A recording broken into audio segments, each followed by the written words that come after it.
Top story tonight, a bill to allow those terminally ill to have a medically assisted death has become a topic of debate after the Peoria County Coroner criticized the proposed legislation. With the bill awaiting Governor J.B. Pritzker's signature into law, some are calling for a veto. WMBD's Cameron Main has a story.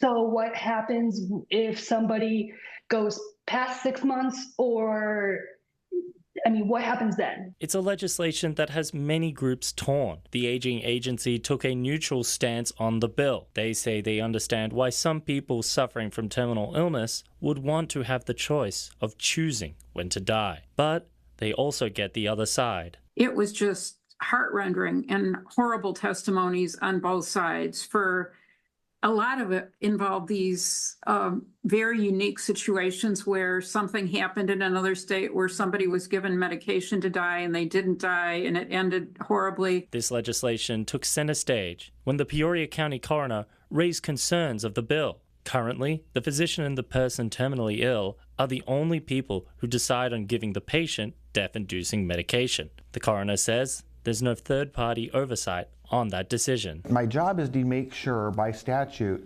every death was investigated with integrity and with justice. And in our realm in Peoria County, we do that with compassion and with empathy for every death that we investigate.